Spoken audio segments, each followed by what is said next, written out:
Welcome to Your Visionary Podcast. This podcast is specifically for you and your vision. Get ready to grow. Let's go. Life is in the detour, So every detour we experience, that's an opportunity to learn something. You sell yourself. Doesn't matter if you're selling ice in Alaska or if you're selling sugarcane in Haiti. They're gonna buy from you. Man, all of this knowledge is in captivity when it should be out in the world. He couldn't believe that I had 25 years, but the way I carried myself, you'd have thought I had 25 days left. We try to be something so great, and we forget that we're just being humans. We're human beings, and it's like we're enough right here. Ladies and gentlemen, welcome to Your Visionary Podcast. Today, we have a dope episode coming to you. We got my brother, one of my best friends in the world, Austin Morris. What's good, my guy? Yes, sir. How you doing? I'm glad to be here. Good, bro. Thank you for coming and talking to me, man. I got a lot I want to get into, but really, let's just take it back. Well, actually, we start this off. We asked, what's your purpose statement? Well, I don't have a direct purpose statement, but my purpose is basically to show people that you can do what you want. In today's age, I feel like it's no age restriction, no guideline. At any age, you can become who you want to be. And I'm just trying to show, especially like Black people, African American, that you don't have to be a rapper or athlete or any type of entertainer to be successful. Because right now, all we do is idolize rappers and athletes and entertainers. There's only one person who's really idolized that isn't one of those, and that's Virgil. And he still DJs, so there's really no one who's really broken out of that box and showed the youth that this is possible. Yeah. So when did you really take on that mindset of that you don't have to be, say, a hooper or a rapper? Because I know we both grew up hooping. You know what I'm saying? So when did you really switch that mindset? Okay, I don't have to hoop. I can be an entrepreneur and still live that life. Well, at a young age, I was always trying to get in my bag. So, I was mowing yards at an ice cream cone thing at the pool when I was 8. I was mowing yards and stuff, selling stuff on eBay.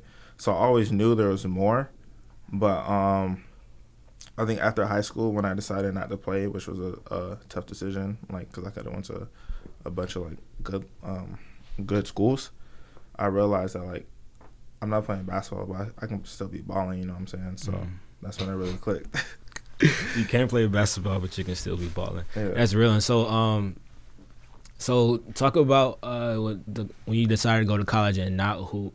Where was your mindset at then? Were you focused on business, or were you just, living free?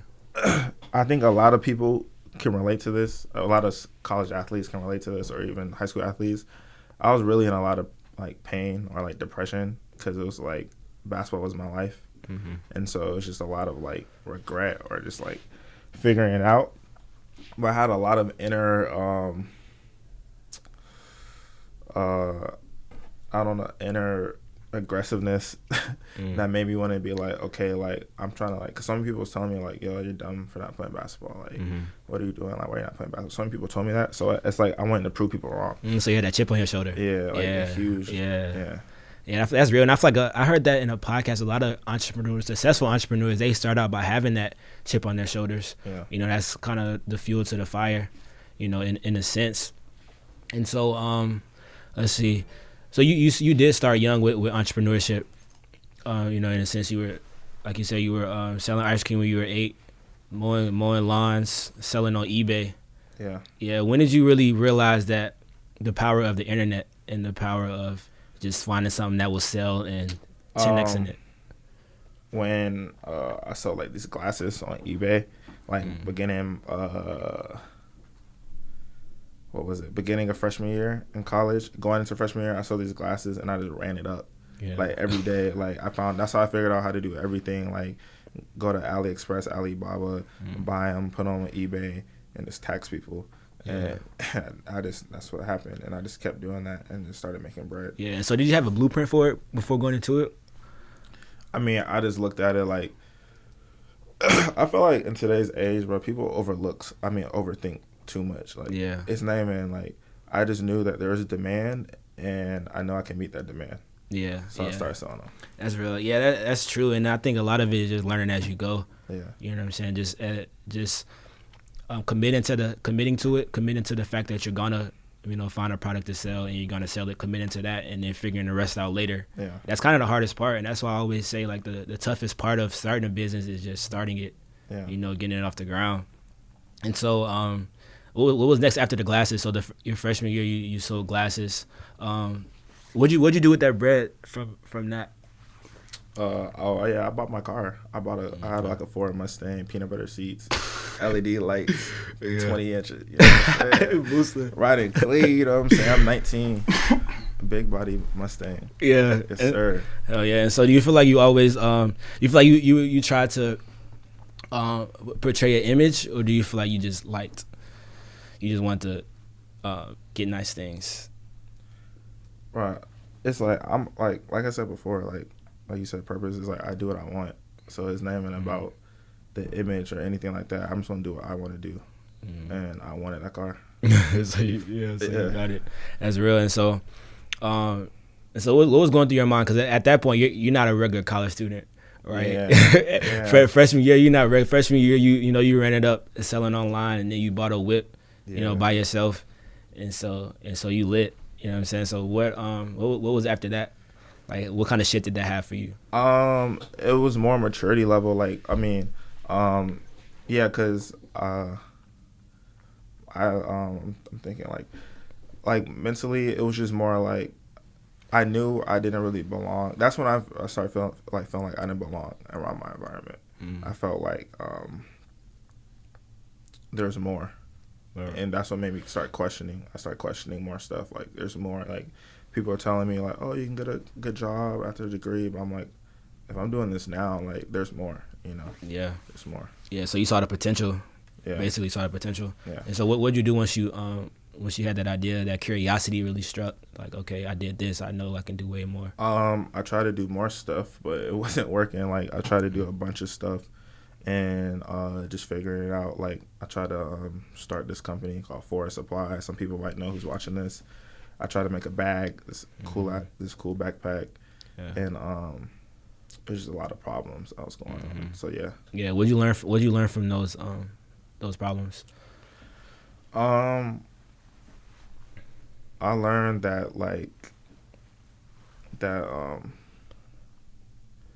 I learned a lot, honestly. I want to say patience, but more importantly, I learned that like you have to like move a certain way. What you mean by that? Like when you're trying to accomplish something, like everything is different. So like people like try to think that they can do like what I did for the Ray-Bans or the glasses. I try to replicate that for the bag. Yeah, and there was so many more steps that I didn't understand, and so I'm overlooking steps. You know what I'm saying? And I'm skipping steps, and there's loopholes. And for you to swim or for you to sail, like you got to fix all the holes in the ship. Yeah. You know what I'm saying? So it's like basically it's like I was skipping steps. Right. Trying to get it finished. Right. And so did you realize that after the fact, or did you realize it while you were going through it? I mean, I was going through it because I'm the type of person, I'm trying to get it done. Like, I'm not trying to wait six months, a year. I'm trying to get it now. Right. And it wasn't going like that. So I had to figure out what's wrong. Yeah, no, that's real. And so after the Forest Supply didn't really go as planned, what was your next venture, I would say? Bro, I tried Forest Supply for like 2 years.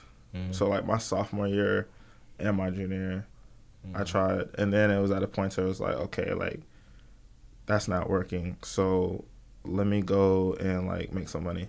Yeah. So during this time when you're actually in school, like what was your mindset about the actual school you were going to? Because you went to Georgia State. Like, what were you thinking about school? School is whatever. I just knew that, like, I mean, it's cool. Yeah. But I did an internship my freshman year. I did an internship freshman year, and I went to UNC and did this like outdoor sales thing. And then that's when I realized that I can't do that 9 to 5. And then once I realized I can't do the 9 to 5, I started reflecting on school, and I'm like, what am I actually learning? And then all the stuff I really wanted to know, I was going on YouTube, and I was finding out that was more valuable for me. Yeah. So what do you think is like the most valuable thing that you took away from school, from being at State? That the most valuable thing I took away from school. Yeah, like if it was like what's helped me the most from school. Yeah, just from the experience of being a college student. Like, you could either be like a friends, it could be, you know, a teacher, it could be a class, it could be an apartment you stay in. Everybody should at least go to college because it teaches you some type of professionalism. You know what I'm saying? That's the most important thing. Yeah. I see a lot of people who don't go to school and then do go to school. They're just with all their types of content, either social media, like writing, like anything that they do, like people who go to college are more professional. Yeah, that's a fact. That's a fact. I didn't even think about that, but that's the most important thing. Like the classes and stuff, everything's outdated. I mean, I don't want to say everything's outdated, but for business and marketing, which I got my degree in, most of it's outdated. Yeah, I agree. And then I feel like education as a whole is starting to get outdated because I was at a high school doing a speaking engagement, and one of the students was just like, they need to make an update for high school. Like the stuff they learn, and they still in the fat textbooks. You know what I'm saying? Using the fat textbooks. Yeah, we're in a digital age. Yeah. We still, it's like the way school, like everything needs to change in terms of, and this is why I want to make a bunch of money so I can help fix stuff like this. Like, it shouldn't be one person standing in front of the class and talking to us for an hour. Like, it's hard to watch a YouTube video for an hour or anything for an hour. That's not how we digest content anymore. Right. So how do they expect us to learn at such a high rate like that? It's not 1960s. Right. No, that's real. But we still got the people from the 1960s controlling the school system. So that's why it's like that. But anyway, but while you were in college and you were, you know, hustling, really, how did you really create balance? You know, how do you still get your work done? It's not balance. It's no balance. You can't, like, I feel like there's no balance. Yeah. Like, I feel like it's like you have to go all in for one thing. I still got my schoolwork done, but that wasn't my main priority. My main focus wasn't that, because I knew that's not what's gonna like make me be able to do what my purpose is which is do what I want. Right. So did you like outsource most of that? Nah, I still did it, but it wasn't like I knew. I mean, this sounds bad. I might not be a good influence for this, but whatever. I knew that like I just need to graduate. So a C or an A. I know I can pass this class if I do like an hour a week, and I know I can get a C. Or I can do like 6-8 hours a week and get an A. Yeah. But what does that A really mean? So I was just like, let me get my degree. Yeah, no, that's real. And then like in my story, when I go and like speak at college, speak at high school, it's always mentioned how my first 2 years I was kind of lost. You know, after my first year, when I got arrested, you know, the throwing party, you was there. You was there. Loki, you was there. Yeah, and so then just been in jail kind of changed my mindset. But then the second year, I changed my mindset without changing my environment, and so I was still just, you know, not really going uphill in a sense. And so when everything happened with my roommate and all that, then I moved to Atlanta, you know, and then me, you, and Sean got a crib. And then that's when my eyes really just opened to what was possible. Yeah. You know what I'm saying? Seeing how y'all grinded, and just seeing just the environment we were in. Like, we was in Buckhead, you know what I'm saying, at 1920. So it was just a different environment. So just talk about like how important you think that is. It's all about pace and speed. Yeah. Most of the time, the reason why, like, again, this is gonna sound bad, but the reason why like you're not at where you're at is because you're moving too slow. Like, it's about speed. It's about pace. Like, it's about, like, every level you go up, you have to move faster. Like, in basketball, like, in high school, the game is kind of slow or whatever. And in college, it's faster. But to go to the NBA, like, the first thing players say from college to NBA is, like, yo, it's faster. Yeah, it's speed. So with everything in life, it's like that, too. But it's, like, you have to move faster with distractions and your focus. Well, like, getting rid of distractions? No, it's, like... I mean, not necessarily getting rid of distractions, it's just handling distractions. The higher you go up, the more distractions you're going to have, and the more focused you have to be. And if you can handle that, you're going to keep going up. Yeah, so how do you get faster? Because I know when hooping, to get faster, you just start working, you start playing up. You know what I'm saying? You can start working out with people who are, you know what I'm saying, higher than where you are, and then it kind of just gets you hip to the speeds. But what, like in a sense of life. In a sense of life, you move faster, and you have linear skills, just like basketball, and you have better skills. The reason why people are trying to move fast but have no skills. So like, you can get like followers or anything, or you can do all this stuff and seem cool, but if at the end of the day you don't have any skills to apply to what you're doing, it doesn't matter. Yeah, that's real. And then one thing you told me, I want to say it was like when we first moved in together, that I tell like almost everybody I meet who's a student athlete, you gotta think about life like you think about basketball. Yeah, you know, like when I do. Yeah, when you say how the best players in high school, they were the ones that worked out in the morning. They were the ones that had the best trainers, played for the best teams. Yeah. You know what I'm saying? It's the same way. It's the same way in life.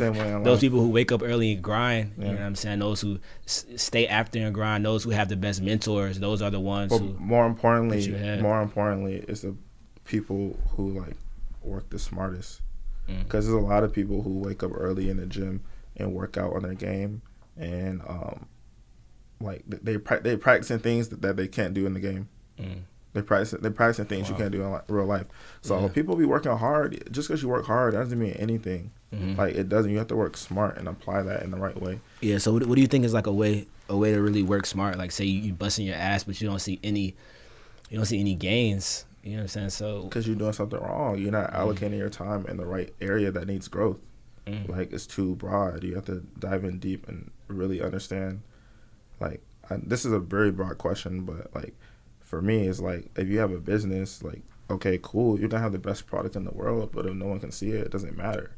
So that's where I was talking about with skills. You need to get a skill in marketing and develop your marketing, or a skill in branding and put that out so you can build a community. Yeah, that's real. So it really takes like that self-awareness to really like take a step back and look at like, okay, what am I good at? What am I not good at? Why am I not seeing gains? Yeah, you know what I'm saying. And then you have to fully for you to like reach your top tier level or whatever you want to be. You have to fully understand what's going on, so you can know what to do. Yeah, that's real. And so getting back to the story, talk about how you first got the idea for the slides. Come on, that was a crazy. So crazy basically, I'll tell the story. Like basically, it's like I knew like these little camo slipper slides, like custom slides. I seen someone post on Twitter, and they wanted them, and then got some retweets, and I'm like, yo, those are hard. I wouldn't buy them, but I know a bunch of people will buy them. Yeah. And I was like, I'm gonna make these. But the thing was, I went to go make them, whatever, blah blah blah. But it basically cost 10 bands, and I was not like I didn't have 10 bands.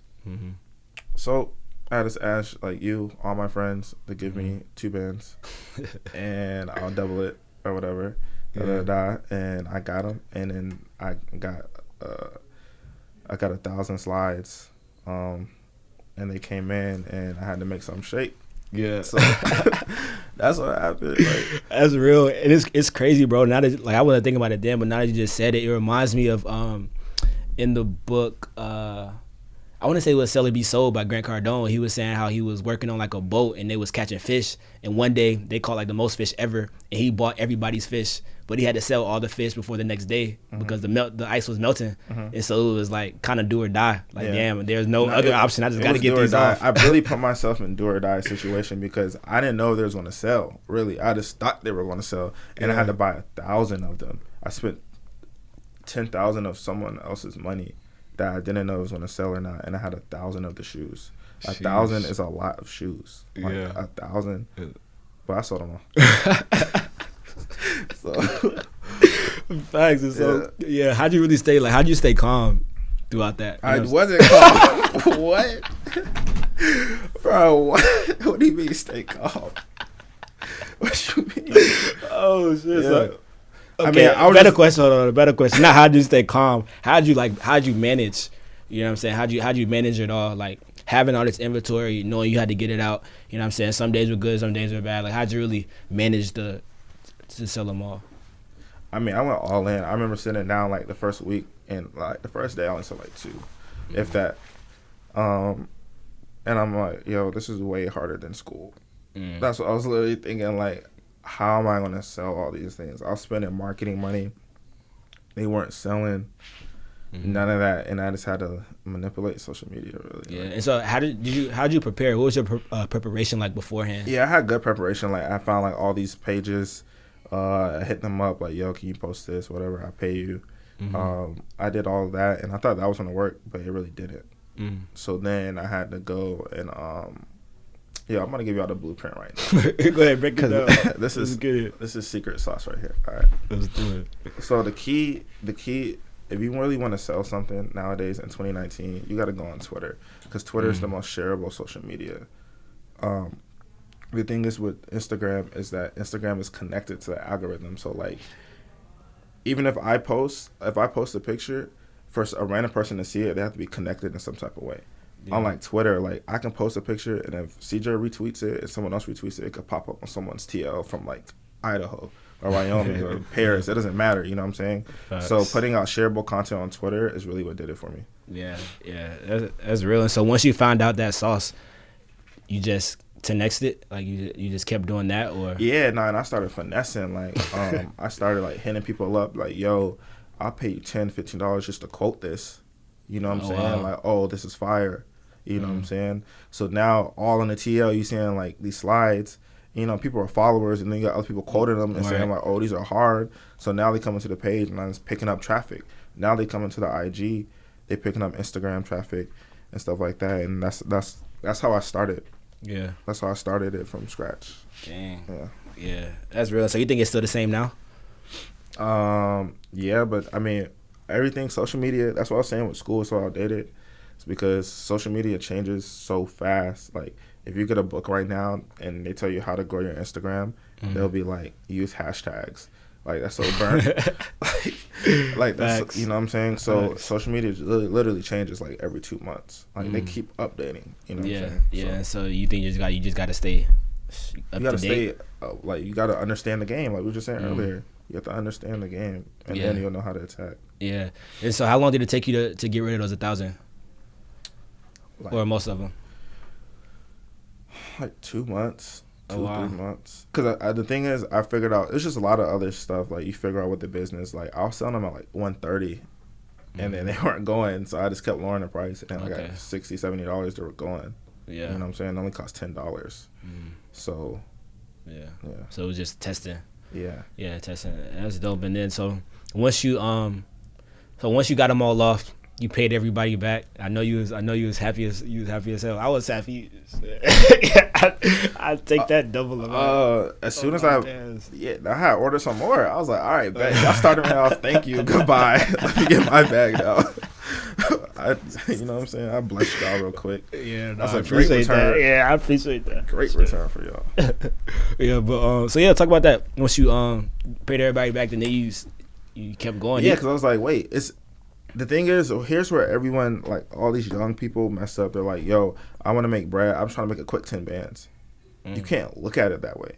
Because the thing is, once you make that 10 bands, you can make way more. The hardest part is getting to that 10 bands. Once you have that 10 bands, you're going to have incoming like streams of people coming in every single day trying to buy your stuff. So why would you stop right there? That makes no sense. People, as soon as you say like, yo, I'm trying to make a quick 10 bands, you lose. Literally. So what should the mindset be? That I'm growing this brand. Okay. And then so at that point I was like, okay, let me just keep growing. People sending me up on IG, met up with some people, and it was doing cool. Yeah, that's dope. And what happened as that started to grow? Well, first was that your original mindset? Like, was your mindset I just want to get 1,000, flip it, and be done? Or yeah, the mindset was like, I'm gonna try to get this 1,000. I thought I could flip it in like 20 days. But nah, that was a huge goal. That's like 50. That's like 50 a day. Nah. Yeah. So then after that, I was like, okay, I'm doing all this, but bro, it's really dead. Like, if you go on my Instagram, you see I have like all those boxes. It's probably like 100, 150, and I'm just like, bro, this is too much work. Like, that's not how I'm trying to live. Like, okay, I'm making bread, and that's cool and all. But I'm not trying to pack shit. Like, this is too much. Like, the operation of the business, emails, people complaining, like, I didn't receive my order. It's all this stuff was going on. I was like, I don't have time for this, bro. Yeah. So I was like, I know I can make bread and move smarter with it. So I hopped onto Amazon, and then, Yeah, that's real. So, talk about how that like stopped the whole slides thing. Yeah, well, I was just like, I knew that, like, I'm trying to not work. Like, everyone's like, work hard. Everyone always says work hard. No, bruh. Like, I've seen people, I worked at Delta on the ramp. I've seen 40-year-old men like throwing bags for their life, like back hurting, sweating, like in the sun 12, 14 hours for $18 an hour, bro. Don't tell me like work harder, bro. I've seen people who's worked their hardest and not made bread. Yeah, that's facts. And speaking of Delta, let's go ahead and get into the trips. Let's get. I forgot all about it. Let's get into the trips, because I know for me, and I done been to, you know, like over 15 countries and stuff now, you know what I'm saying? But the first time I really thought about traveling was when you and Haji went to China. And then I was just like, dang, because we was living together at the time. I was like, I think just got back from China. Like, that's crazy. You know, talk about that experience. Yeah, I mean, I was with the Force Supply. I went specifically there to go. Like, I was focused. I was locked in. I'm trying to make a bag. Like, I'm trying to get this stuff popping. You know what I'm saying? So, I went over to China. I went to this place called Canton Fair. It's huge. It's like 10 times the size of the World Congress Center. Super huge. Like, and they have trade shows with just crazy factories. And I'll never forget, I sat down and I kept asking this lady, like, yo, can you make this? Can you make that? And she stopped me. She was like, honey, this is China. We can make anything. And at that moment, my eyes lit up. I was like, oh, no. What? I was like, say no more. Like, let's get to real. it. Yeah. That's real. Yeah. No, that's lit. That's lit. And so, so let's see. Okay, so after where were we at? After the China trip, was you traveling a lot during that time? Or was it China just a big trip? Nah, we went to Paris before that, didn't we? Yeah, we went to Paris 2016. What do you think about the Paris trip? It was cool. It was life opening. You know? It's cool. 1920 in Paris by yourself with your friends. Yeah, you can't really ask for much more. Yeah, you know? That was dope. What do you think is like the biggest lesson you've learned from traveling? From traveling? Yeah. That, bruh, everyone is asleep and America has all the opportunities, bro. And if y'all don't go and make something shake, because it's too easy, bro. I see people, like, remember in Nicaragua, it's like little 5-year-old kids, like, carrying water buckets to their crib and stuff, like, bro. Hustling. People are making money on Instagram, selling your phone. In America, and over there, people are grinding for, like, barely anything. Like, so. Yeah, no, that's real. For me, I would say I learned something totally different. I learned, that's one thing that I still see. It's crazy how much opportunity they don't have, and they just still making a way. Like, even going to Senegal and seeing them just working, like working hard. It was just crazy, but they just got to do it because it's do or die, literally. Yeah, it's do or die. Literally, like they don't go make their bread. They don't eat. Their families don't eat. Right.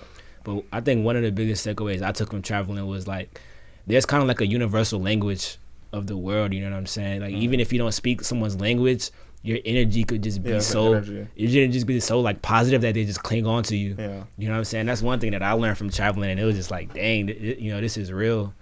You know what I'm saying? Just by if you move a certain way. Yeah, that's what in life too is like. Yeah. No, that's what I learned from the Dubai trip was that, like, it's all about how you move. Yeah. It's all about the energy you really put out. You know what I'm saying? And that's why I'm so I don't be going to parties. I don't be going to none of that stuff because I have to keep my energy a certain way. Yeah, so, that's real. Because I feel like I keep my energy high. Like, I be in the crib, bro. Yeah, no, that's real. Because I feel like Dubai is like it's an energy robber. Like, everything out there, just from the whips to the girls to the sections. That's what I'm saying. Like, at the end of the day, bro, you really know how lit you are. And you know what I'm saying? So Facts. you know what I'm saying, and your energy puts that out. So that's real. And so and so we kind of just went through all that to Dubai. That Dubai trip, it was, bro, life-changing. Dubai. When we came back from Dubai, that's when I was like, yo. That's when I was with the slides. I was like, bruh, nah, bruh. Yeah. That's when I remember. Excuse my language, but. But I remember that's what, bro, we were eating in Dubai, and I was like, yo, we really aren't shit. Remember me talking at about the that? Ritz. Yeah. You know what I'm saying? That's when I really realized, like, I'm not shit. You know what I'm saying? So at that point, I was like, all right, it's time to pipe up. Yeah, that's real. And I feel like sometimes it takes that, but it takes that. But it takes Diddy pulling up in a Rolls Royce in front of you with 30 girls that make you feel like you're not right. It takes. Right, it takes having to follow Diddy to the to the villas, like, and not be able to get in. I'll admit that. Yeah, no, You know what I I'm mean that's. saying? I feel like I don't feel like we just go put that on the air, like talk about that story. You know what I'm saying? That was a lit. You want to talk about it? I mean, man, I want to talk about it, bro. So. yeah. I mean, basically, I mean, we was in Dubai. We was piped up. You know what I'm saying? We knew every day we was lit out there, like for real. Like we was like going to sleep 6 a.m. You know what I'm saying? So no telling what was going on. But nah, for real though, like we went to the club or whatever. We parked in VIP, the club in, and there's just like a rush of energy, and you see like Diddy, his sons come out, whatever, blah blah. It's lit. They hop into all these black cars, and we're like all these girls, like 30, 40, like beautiful girls, like hop in with them, like taxis waiting, like everything. It's like a big entourage. So we're like, yo, let's just, let's ride the wave, whatever. We follow all them out. We pull up at, where we at? Some nice hotel. Yeah. What's the guy? What's the person of Dubai? Like the king of Dubai, not the king, the prince of Dubai. It was someone really big who reserved the whole thing. Right. Yeah, I forgot. Damn, what hotel was that? I don't remember, but yeah. Was it the Four Seasons? Nah, I don't know. But either way, bro, it was just a rush of energy. Like Lambos, like 4 or 5 Rolls Royce. Yeah. Like what else was it? Was just foreigns. Like bro, we had a nice we had a big body Benz. We had a big body Benz, and they was looking at us like we had like a rapist van. No cap, you know what I'm saying? But yeah, we pull up, it's lit, you know what I'm saying? Everyone hopping out. It's like for real, like 40 girls, bro. And like 3 kids, like Diddy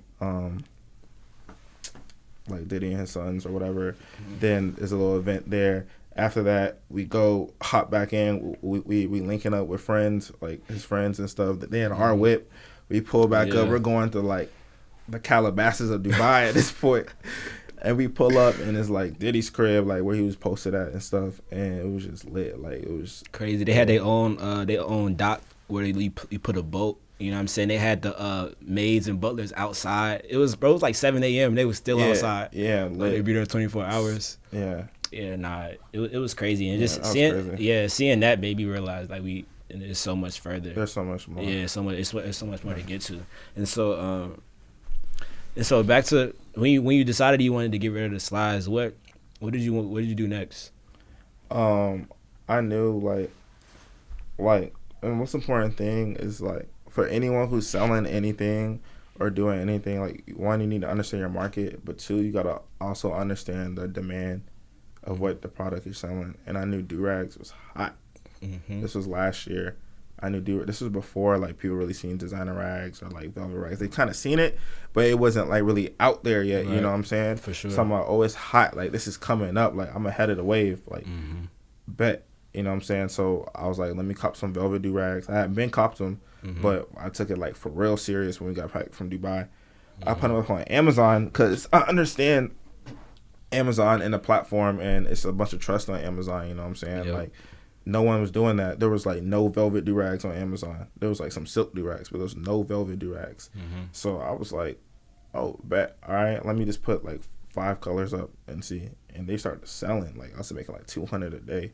300 a day, 400 a day, like 500 a day. So I'm like, okay, let me add more colors. You know what I'm saying? So then I just added more colors, and the more colors I added, the more money I made. Yeah. So. Talk about that, like how important variety is. You know, when you have a product. I mean, like I said, it's all about the demand. You know what I'm saying? So I knew with this is that the demand to a certain extent it was unlimited because I'm really the only one providing these, you know, and so people want as many colors as you can get. Yeah. So I started pumping out colorways. Like that's real. And so you really found a trend, you know, and so that's one thing I try to tell like the young people that I'm around, like even me and Mason talking about how when it comes to like selling online, whether it's Shopify, Amazon, you got to find a trend. You know what I'm saying? So what's some like advice you would give to someone about finding trends? or finding? I mean, that's what I'm saying. You gotta understand your market. I keep saying that shit because people don't understand that. Like, you have to understand what's missing. Like, if you're trying to rap, you're trying to make music, you have to be in a mood that's not out right now. So Like, everyone's trying to copy, like, all these girl rappers. Like, city girls, like, they're city girls. Right. That's it. That mood is taken. Right. Find a new mood. Right. Right. That's real. So do you think it's more of like finding the market before finding the product? Yeah, it's not about the product, it's about the market. And I knew young black people, there was no young black businesses on Amazon. Yeah. So white people don't know what Dorags were at the time. They didn't know what no velvet Dorags were. And if they did, they didn't know. Yeah. But I knew, like, that's what was hot. Because I wanted a Dorag, and I got hair. Right. I wanted a velvet Dorag. Right. Yeah, no, that's real. And so you started out just by making, 200, 300 a day. So, like, what has it grown to now?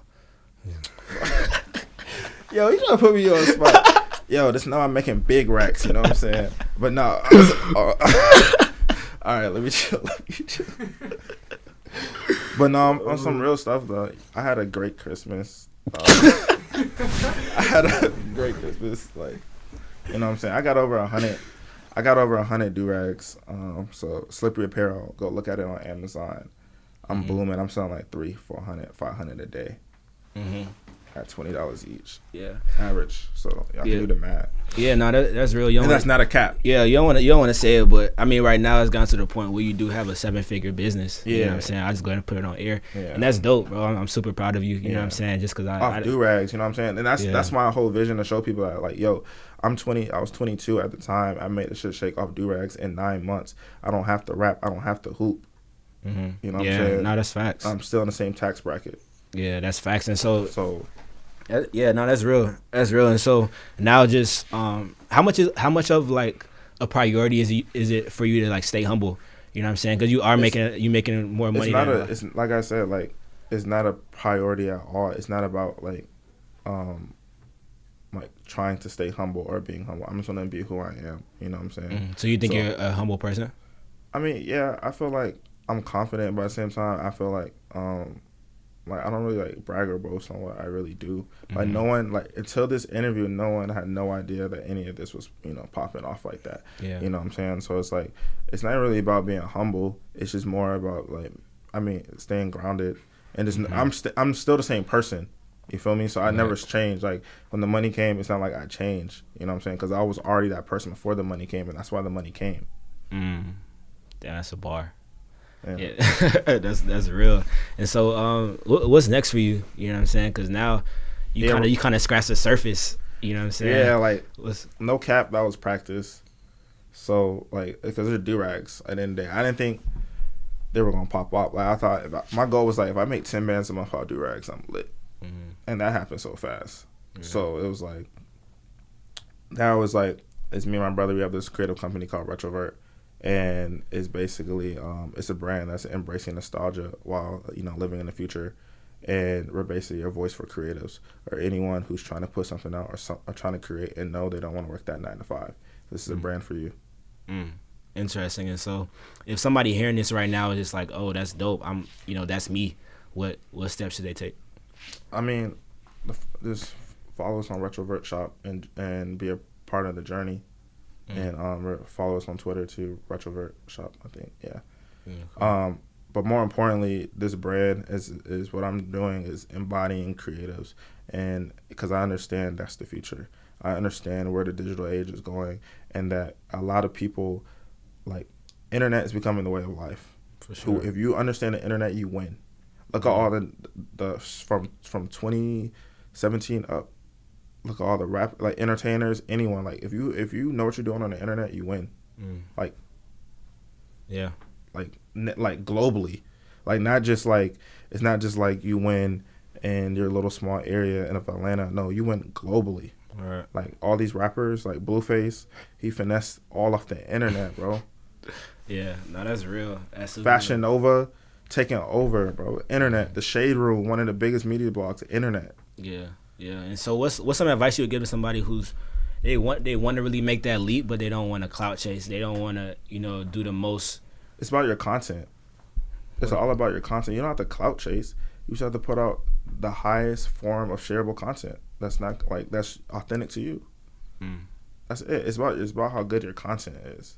That's what people are trying to figure out now. Like, it's all about content. Yeah. Like, you can tell how well someone understands Instagram or understands social media by their content that they post. Just by the pictures they post on their gram, you can tell how much they understand. Yeah. By the videos that they post. Yeah.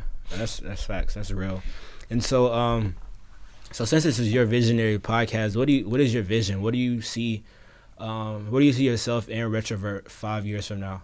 I mean, it's a creative company, so I'm trying to embody all creatives. What we're going to have is a huge community of creatives, because I understand that's the future. At the end of the day, what's making these rappers pop off are these creative kids who are doing these edits on these videos. You know, I understand the climate of where our culture is at right now. So most importantly that, and then also we're pushing our slides, because we're also a footwear company that wants to eventually expand out to shoes. But I know I can't drop a shoe right now, just because, like, who's going to buy a shoe from Retrovert? Right. You know, right now at this current age. So we have some slides with interchangeable straps, something different. Got tread bottoms, and got embossing. It's very detailed, high quality. Yeah. So within 5 years, we're building a community. I want to be the home and the voice for creatives, and also to show people that, look, you can do what you want. I'm doing this. Like, someone who inspired me, someone like Cole Bennett, because he has Lyrical Lemonade, and he did that at, like, our age. You know, and he's just to go to show people he did that all off the internet. Yep. You know, and now it's more than internet. Like, don't get me wrong though, like, you have to be more, like, it's a time where before you could just do everything off on the internet, but you also have to do stuff off the internet. Like, the internet is just not going to validate you. You also have to be, like, what you are on the internet, you have to be on what you are off the internet as well. Right. It's just been authentic. That's what it sounds like. You know what I'm saying? Yeah. Who you are on the internet has to be. Yeah. What you say off. You got to be the same person. You know. Yeah. You can't live two lives.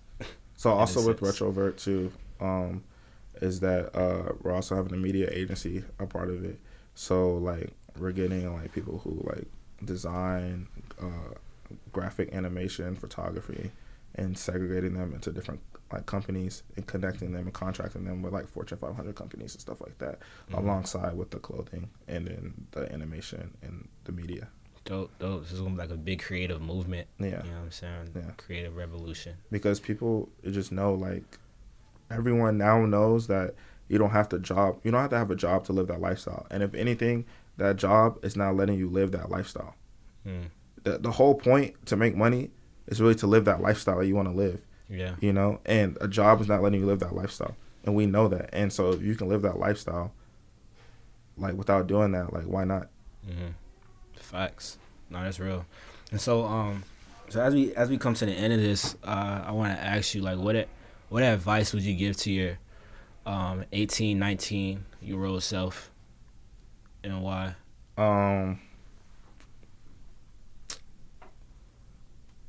That I would give to myself. I mean, I was like 2 years ago. Maybe that was like 5, 18. Yeah. Wait, Joe. I'm not that old. Be as lit as possible.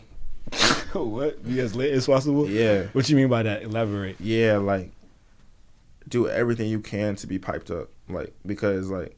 What you mean? Like, don't be afraid. Like, everyone wants to have fun and be the biggest person that they can be. So don't be afraid to do that. If that makes sense. Because you have to, as soon as you step out your comfort zone and understand that, like, you can do that, you can do anything. So it's all about just showing, like, you have to prove to yourself that you can actually do anything. Yeah. So it's more like be the most lit version of yourself as possible. Yeah, or be the most because everybody wants to have fun, and, like, everyone wants to have a good time. You know what I'm saying? So the whole thing is, like, with, like, when I mean piped up, I mean, like, having the best time that you can have, but also, like, having other stuff that's, like, going on, like, behind the scenes too. Right. That's what I consider cool. Yeah, no, that's real. That's super real. And so let everybody know where they can find you, where they can find Retrovert, all of that. They can find me on Instagram __ Prince Austin, and they can find Retrovert at Retrovert Shop. And then the website is hard, yo. Like, check out the website. It's 3D, like 3d.retrovertshop.com. It's 3D. You're gonna have a great experience. It'll show the creative side. of what I'm trying to do. Dope. It's lit. And so is there anything else you want to say? Yeah, follow my little brother too. He's part of this at Retrovert, and we did this together. So this also, this is support two young black kids, brothers, having a dream and really about to execute this. That's real. Shout out to Bryce. I'm excited to see the growth, you know what I'm saying, where it goes. And so I just appreciate you for coming on. My brother, it's been a pleasure. We'll have to get you back on, some time from now and just check back up on your growth. Yes, sir. See where you're going. Man. Alrighty, so there it is, y'all. See y'all next time. Peace. All right. Hold on, actually I take that back. We just had a quick conversation off air, and my brother want to add some more value to y'all, so let's get into it. All right, yeah. To the mic. I just got asked the question, like, how do you feel about the current state of e-commerce right now? And my answer was it was hot. But then I realized that a lot of y'all who are really serious about the e-commerce have went on YouTube, have went on Google, went on all these places and looked to do stuff. And y'all saw like all these people saying like, oh, you can make $300 so easily. Oh, you can drop ship. Oh, you can do that. And y'all, oh, it's this course. And you go buy this and you do it and it doesn't work. And the reason why it doesn't work because people don't understand the core fundamentals of this. And I really want to speak on this because what's happening is all these YouTubers and all these young kids flexing with rollies and stuff is really saturating and hurting the entrepreneur name. And there's so many like fake entrepreneurs out here who are really damaging like people like me who I've been calling myself an entrepreneur since I was like 7, like for real. So my whole thing is that if the current state of entrepreneurship and e-commerce is extremely high, but the first thing you have to do is understand the market and what you're trying to sell, and don't try to sell a crappy product. Don't try to dropshipping is cool if you want to like practice, but it's not a real business. It's not a real business. So the most important thing is to understand your market, and when you see that market, you have to give them a product that like they want, like some demand. Yeah. That's right. So what if you don't have that capital to start out with? What advice would you give someone? I mean, if you can get a couple $100, bro, then like, I mean, that's on you, bro. Yeah. So what if you do have a couple hundred? What would be the next step? If you have a couple hundred, here's the steps. First, before you really buy a product, you want to know your market. Like, what type of people are trying? Like, what type of people are you trying to go towards? And if I was anyone, I stayed within who I am as a person because I understand that market. Like, people try to go and sell stuff that's outside of their lane. You have to stay inside of your lane and understand like if you like Dragon Ball Z, you like anime, like make a hard like anime necklace that's cool and trendy, and put that out, and then people like you and other people will like that, So that's the first step is like finding your market, then getting some money and going to either Alibaba or AliExpress. AliExpress is if you only want to buy a couple, like 3, 4, or 5. Alibaba is if you want to do it big and get straight to the bag, like if you want to get 100. So I would suggest Alibaba. You can do AliExpress, and when you go on AliExpress, get your products made. Once your products is made, make an Instagram page. Okay, do not sell it from a personal page. Like it's like no, you can do that, but it's not going to take it up to the level you want it to be. Make a personal Instagram page.